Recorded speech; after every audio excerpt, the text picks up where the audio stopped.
کا یا حبیب اللہ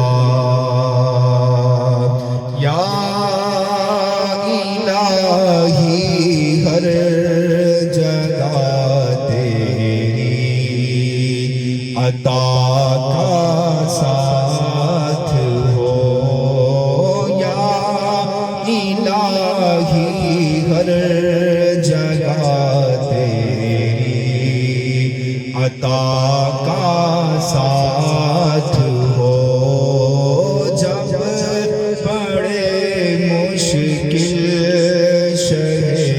مشکل کوشا کا ساتھ ہو یا الہی بھول جاؤں نظر کی تکلیف کو یا الہی بھول جاؤں نظر کی تکلیف کو شادی دیدار حسن مصطفیٰ کا ساتھ ہو شادی دیدار حسن مصطفیٰ کا ساتھ ہو یا الہی جب چلوں تاریک راہ پل صراط یا الہی جب چلوں تاریک راہ پل صراط یا الہی جب چلوں تاریک راہ پل صراط آفتاب ہاشمی نور الہدیٰ کا ساتھ ہو آفتاب ہاشمی نور الہدیٰ کا ساتھ ہو یا الہی رنگ لائے جب میری بے باکیاں اللہ یا الہی رنگ لائے جب میری بے باکیاں یا الہی رنگ لائے جب میری بے باکیاں ان کی نیچی نیچی نظروں کی حیا کا ساتھ ہو ان کی نیچی نیچی نظروں کی حیا کا ساتھ ہو یا الہی جو دعائیں نیک ہم تجھ سے کرے اللہ یا الہی جو دعائیں نیک ہم تجھ سے کرے یا الہی جو دعائیں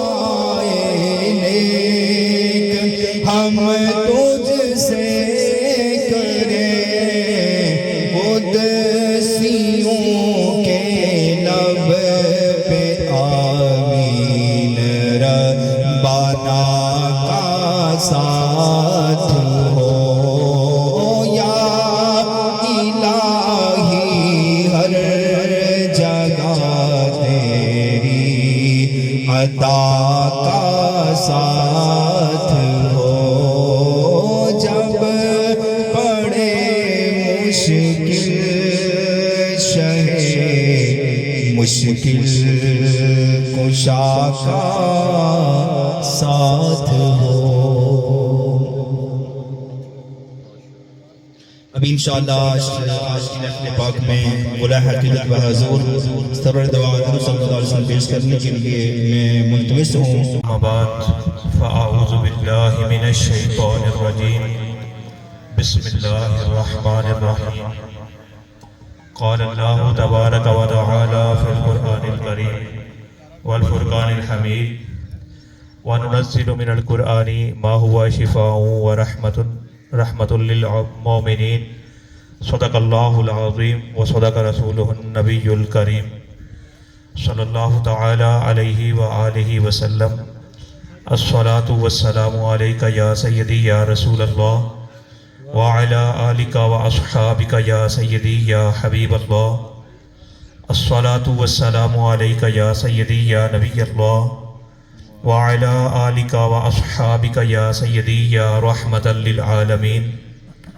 حضور نبی کریم رؤوف الرحیم صلی اللہ تعالی علیہ وآلہ وسلم پر درود پاک پڑھنے کے بے شمار فضائل و برکات ہیں۔ انہی میں سے ایک فرمان اقدس ہے کہ بے شک تمہارا مجھ پر درود پاک پڑھنا تمہاری دعاؤں کی حفاظت کرنے والا، تمہارے رب کی رضا کا باعث اور تمہارے اعمال کی پاکیزگی کا سبب ہے۔ معلوم ہوا درود پاک پڑھنا بڑا ہی فضیلت والا عمل ہے کہ جس کی برکت سے ہماری دعائیں بھی قبول ہوتی ہیں۔ اس مختصر سے وقت کے اندر جو مجھے وقت دیا گیا تھا میں اس میں ہی اپنی گفتگو نمٹا کر اجازت چاہوں گا۔ مختصر وقت میں حاضری لگوانا مقصود ہے۔ امید کرتا ہوں کہ احباب توجہ فرمائیں گے۔ بلا شبہ آج کی یہ ہماری مجلس، اس میں ایک اشارہ یہ بھی موجود ہے کہ انسان پر سدا حالات ایک جیسے نہیں رہتے۔ کبھی بیماری آتی ہے تو کبھی شفا بھی مل جاتی ہے، کبھی مصیبت آتی ہے اور کبھی پھر آسانیاں بھی نصیب ہو جاتی ہیں۔ دکھ درد مصیبتیں زندگی کا ایک حصہ ہیں اور اسی طرح خوشیاں اور راحتیں بھی زندگی کا حصہ ہیں۔ یعنی یہ اتار چڑھاؤ انسان کی زندگی میں لگا رہتا ہے، لیکن اس میں اگر ہم اسلامی تاریخ کو اٹھا کر دیکھیں تو امت مسلمہ کی ایک روایت 1500 سال سے چلی آ رہی ہے۔ اب وہ روایت ہے کیا؟ وہ روایت یہ ہے، اگرچہ آج کے دور کے اندر ہم اس روایت کو کافی حد تک فراموش کر چکے ہیں، لیکن الحمدللہ آج بھی یہ روایت موجود ہے۔ اور وہ روایت ہے کیا؟ حضور نبی کریم رؤوف الرحیم صلی اللہ تعالی علیہ وآلہ وسلم کی سیرت اقدس سے لے کر گزشتہ صدی تک اگر تاریخ کی کتابوں کو اٹھا کر دیکھا جائے تو یہ روایت ہمیں جا بجا واضح اور مسلمانوں کی عمومی عادت نظر آتی ہے۔ وہ عادت ہے کیا؟ وہ عادت یہ ہے، وہ روایت یہ ہے کہ جب بھی جس وقت بھی مسلمانوں پر کوئی مصیبت آتی ہے، کوئی بیماری آتی ہے، کوئی تکلیف آتی ہے تو مسلمان کی توجہ اپنے رب کی طرف مبذول ہو جاتی ہے۔ مسلمان اپنے رب کی طرف توجہ کرتا ہے، اوراد و وظائف پڑھتا ہے، روحانی علاج کرتا ہے اور نتیجتاً ظاہری، باطنی، جسمانی، روحانی ان مصائب سے بیماریوں سے نکل جاتا ہے۔ تو یہ مسلمانوں کا طویل عرصے سے یعنی سیرت اقدس یہ نبی کریم صلی اللہ علیہ وسلم کے زمانے سے لے کر گزشتہ صدی تک عمومی معمول رہا ہے۔ اکثر مسلمان یہی کام کیا کرتے تھے، لیکن پھر وقت نے پلٹا کھایا، مادیت زیادہ آ گئی اور اب ہم نے ظاہری اسباب کی طرف اپنی نظر زیادہ کر دی ہے۔ کیسے؟ مثلاً کوئی شخص بیمار ہوا تو فوراً ڈاکٹر کی طرف نظر جاتی ہے، کوئی قانونی مسئلہ پیش آیا فوراً وکیل کی طرف نظر جاتی ہے، کوئی مالی مشکلات کا سامنا آیا تو فوراً دوست احباب کی طرف نظر جاتی ہے۔ میں یہ نہیں کہتا کہ ان امور کی طرف نظر نہ جائے، بلا شبہ دنیا دار الاسباب ہے، ظاہری اسباب اختیار کرنا منع نہیں ہے، لیکن چونکہ ہم مسلمان ہیں اور مسلمان کی سب سے پہلی توجہ، سب سے پہلی نظر مسلمان کی اللہ تبارک و تعالیٰ کی طرف ہونی چاہیے۔ عمومی طور پر مسلمانوں کا پہلے یہی رجحان تھا، لیکن اب یہ رجحان تبدیل ہوتا جا رہا ہے۔ اب ظاہری اسباب کی طرف ہماری توجہ زیادہ ہے، اور جو یہ حقیقی سبب تھا، جو جس کی طرف ہماری توجہ ہونی چاہیے تھی، اس کی طرف اب ہماری توجہ کم ہوتی چلی جا رہی ہے۔ جو آیہ مقدسہ میں نے آپ احباب کے سامنے تلاوت کرنے کی سعادت حاصل کی ہے، اس میں بھی اللہ تبارک و تعالیٰ نے ہمیں قرآن پاک کے اندر یہی پیغام دیا۔ جس قدر وقت نے ساتھ دیا کوشش کروں گا چند احادیث مبارکہ بھی پیش کرنی ہے۔ تو اللہ تبارک و تعالیٰ نے ارشاد فرمایا وَنُنَزِّلُ مِنَ الْقُرْآنِ مَا هُوَ شِفَاءٌ وَرَحْمَةٌ لِّلْمُؤْمِنِينَ۔ ہم قرآن میں اس چیز کو اتارتے ہیں، اس چیز کو بھی نازل فرمایا ہے ہم نے کہ جو ایمان والوں کے لیے شفا اور ہدایت ہے۔ اسی طرح ایک اور مقام پر بھی اللہ تبارک و تعالیٰ نے یہی ارشاد فرمایا، یہی عنوان ہے قُلْ هُوَ لِلَّذِينَ آمَنُوا هُدًى وَشِفَاءٌ، کہ یہ جو قرآن پاک ہے اس سے متعلق ارشاد ہوا کہ آپ بتا دیجئے کہ یہ جو قرآن ہے یہ مومنوں کے لیے شفا اور ہدایت ہے۔ اب اس سے ہمیں یہ پتہ چلتا ہے، پھر سیدنا عبداللہ بن عباس جو کہ ترجمان القرآن ہیں، آپ بیان فرماتے ہیں قرآن ہر مرض سے نجات دیتا ہے۔ یہ اتنا جامع آپ کا فرمان ہے کہ یعنی قرآن پاک کفر سے بھی نجات دیتا ہے، منافقت سے بھی نجات دیتا ہے، جہالت سے بھی نجات دیتا ہے، اور ظاہری باطنی بیماریوں گناہوں کے امراض سے بھی نجات دیتا ہے، اور جسمانی امراض سے بھی نجات دیتا ہے۔ حضور نبی کریم رؤوف الرحیم صلی اللہ تعالی علیہ وآلہ وسلم کا فرمان اقدس ہے خیر الدواء القرآن، یعنی بہترین دوا قرآن ہے۔ اب ہمارے پاس دوائیں ہیں، ڈاکٹری نسخے بھی ہمارے پاس ہوتے ہیں، طب یونانی بھی ہمارے پاس ہے، ہومیوپیتھک بھی ہے، گھریلو ٹوٹکے بھی ہیں، اس طرح مختلف دوائیں ہیں۔ مطلب یہ کہ جب ہمیں کوئی پریشانی آتی ہے ہم مختلف دواؤں کو، مختلف وسائل کو استعمال کرتے ہیں، لیکن حضور نبی کریم رؤوف الرحیم صلی اللہ تعالی علیہ وآلہ وسلم نے ہمیں جو بات ارشاد فرمائی، اس کے ذریعے ہمیں پتہ چلتا ہے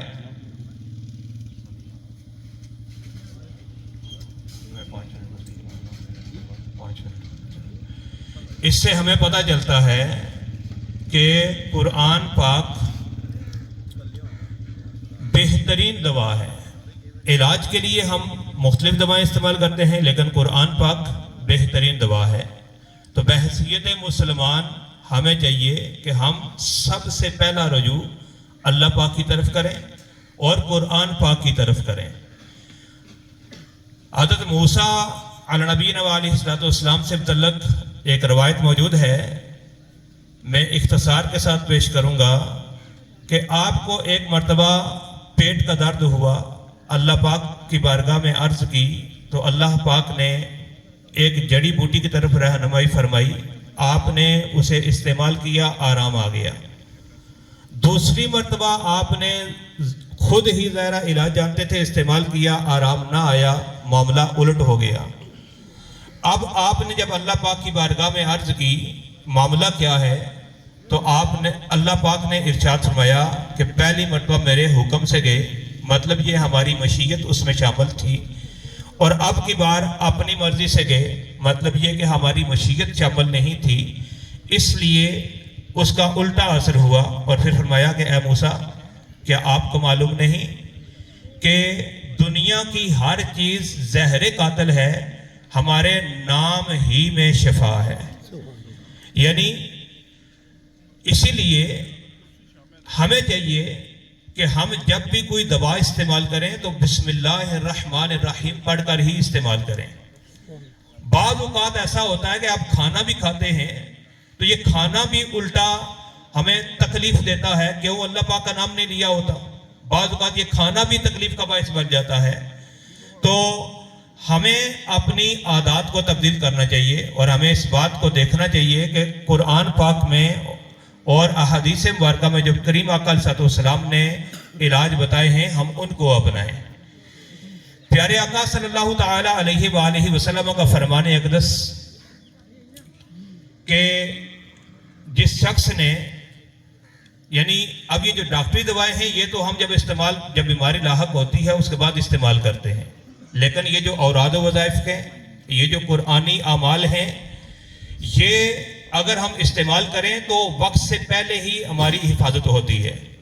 نبی کریم رؤوف رحیم صلی اللہ تعالی علیہ وآلہ وسلم کا فرمان اقدس کہ جس نے یہ دعا صبح و شام تین مرتبہ پڑھی اسے کوئی بڑی مصیبت نہیں پہنچے گی۔ اب وہ دعا کیا ہے ہمیں یاد ہونی چاہیے، کھانا کھانے سے پہلے کی بھی یہی دعا ہے، اور ویسے بھی اس کو صبح و شام ہمیں تین مرتبہ پڑھنا چاہیے، اور آپ نے خود بھی پڑھنی ہے، اپنی اولاد کو بھی یاد کروانی ہے۔ دعا ہے بسم اللہ الذی لا یضر مع اسمہ شیء فی الارض ولا فی السماء وہو السمیع العلیم۔ اب یہ کتنی آسان دعا ہے۔ اسی طرح کریم آقا علیہ السلام کا ایک اور فرمان اقدس لا حول ولا قوت الا باللہ، اس میں اللہ تعالیٰ نے 99 بیماریوں کا علاج رکھا اور سب سے آسان ان میں غم ہے۔ یعنی یہ جو بندے آج ڈپریشن کا شکار ہیں، پریشانیوں کے شکار ہیں، ٹینشن کا شکار ہیں، انہیں چاہیے کہ یہ لاہور شریف کا وظیفہ اپنائیں۔ اسی طرح ایک اور روایت میں یہ بھی ہے کہ جس نے 100 مرتبہ لاہور شریف پڑھا اسے تنگ دستی نہیں پہنچے گی۔ تو آج ہمارا اعتقاد کم ہو چکا، ہمیں جو ہے وہ یقین ہمارا کم ہو چکا ہے، ہم بس دنیا کے اسباب کو تو اپناتے ہیں لیکن قرآن اور احادیث مبارکہ کے اندر جو چیزیں بیان ہوئیں ہم ان کی طرف توجہ نہیں دیتے۔ تو ہمیں چاہیے کہ ہم توجہ دیں اور اپنا اعتقاد بھی پکا رکھیں۔ ایک صحابی رضی اللہ تعالیٰ عنہ ہیں سیدنا انس بن مالک۔ میرے پاس وقت کم ہے، میں اس لیے اختصار کے ساتھ یہ ساری روایت پیش کر رہا ہوں۔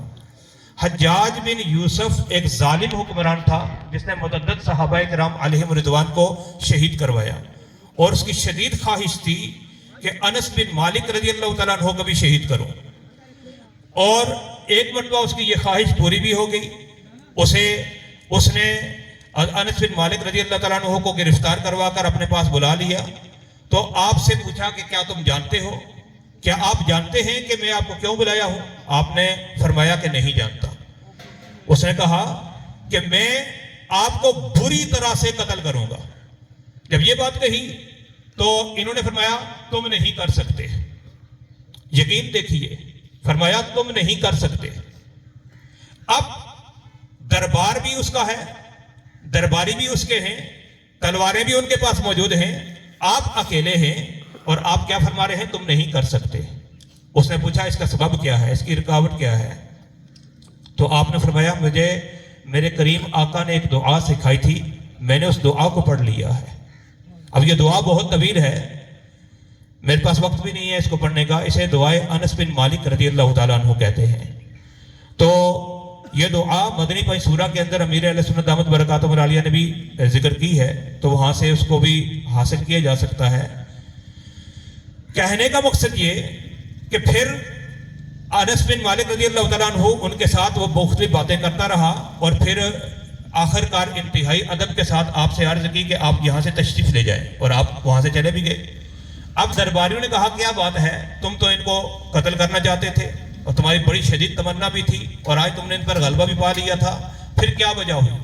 تو اس نے کہا کہ بات یہ ہے کہ میں جب بھی ان کی طرف توجہ کرتا, ان کو نقصان پہنچانے کا ارادہ کرتا, تو میں دیکھتا کہ ان کے کندھوں پر 2 شیر ہیں اور وہ مجھے چیر پھاڑ ڈالیں گے, تو میں نے ان کو نہیں چھوڑا بلکہ میں نے تو اپنے آپ کو بچایا ہے. روایت تو مکمل ہوئی, لیکن اس روایت کے اندر ہم یہ دیکھتے ہیں کہ صحابی کا ایمان کتنا پختہ تھا, ان کا یقین کتنا تھا کہ میرے کریم آقا نے مجھے دعا سکھائی ہے. اب بے شک یہ ظالم حاکم ہے, اس نے متعدد صحابہ کرام کو شہید کروایا, متعدد اس نے تابعین کو شہید کروایا, لیکن یہ میرا بال بھی بیکا نہیں کر سکتا, اس لیے کہ میں نے دعا پڑھی ہوئی ہے. اور وہ دعا کون سی ہے؟ اب ہر مسلمان کو چاہیے کہ اس دعا کو یاد کرے. ہم نے ظاہری اسباب کو تو اپنایا, لیکن یہ جو حقیقی اسباب ہیں ان کو آج ہم نے چھوڑ دیا ہے. تو ہمیں چاہیے کہ ہم ان اسباب کو اپنائیں. اب یہ پکی مصیبت آنی ہی آنی تھی, لیکن اوراد و وظائف کی برکت سے یہ مصیبت ٹل گئی. اب شیطان وسوسہ ڈال سکتا ہے کہ مولوی صاحب تو ویسے ہی باتیں کر رہے ہیں, ہم تو اتنے وظائف پڑھتے ہیں, میں پھر بھی بیمار ہو جاتا ہوں, پھر بھی میرے گھر میں ٹینشنیں ہیں, اس کی آخر وجہ کیا ہے؟ تو یاد رکھیے اوراد و وظائف کے اندر 2 باتیں ضروری ہیں. ایک بات یہ ہے کہ ہمارا یقین پختہ ہونا چاہیے, جیسا کہ ان صحابی رضی اللہ تعالیٰ عنہ کا تھا. جتنا یقین پختہ ہوگا اسی قدر تاثیر بھی زیادہ ہوگی. اور دوسری بات یہ ہے کہ ہم غیب نہیں جانتے, اللہ پاک غیب جانتا ہے. بسا اوقات ہو سکتا ہے کہ ہمارے پر بہت ساری مصیبتیں آنی تھیں, لیکن ان اوراد و وظائف کی وجہ سے جو ہے وہ ٹل گئی. مثال کے طور پر ہمیں ہارٹ اٹیک آنا تھا, لیکن پٹھوں کے درد پر بات ٹل گئی. مثال کے طور پر ہم دکانداری کرتے تھے, ہماری دکان میں آگ لگنی تھی, لیکن آگ نہ لگی, اور ان وظائف کی برکت سے صرف بکری کم ہوئی اور بات ٹل گئی.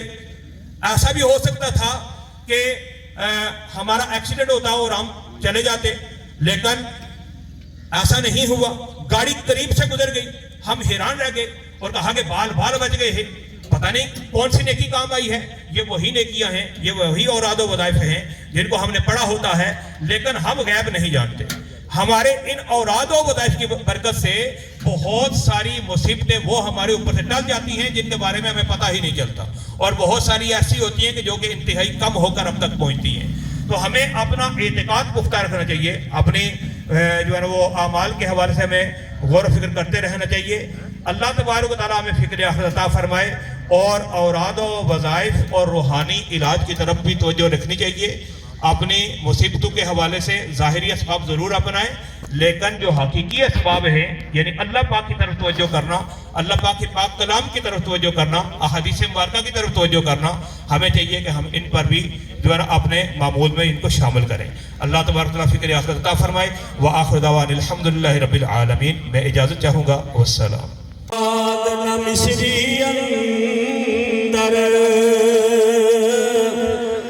تے کنڈا بھی چکھ ڈٹھیاں, پر انہاں ساریاں چیزاں نالوں ایک گلاں آقا دیاں مٹھیاں, تے آپ فرماتے نے سہ جوڑ اے سنگت دے دیکھے, تے آخر وچھاں اے پئیاں جنہاں دے بعد ایک پل نہ سجیندے, او شکلاں یاد نہ اے رہیاں.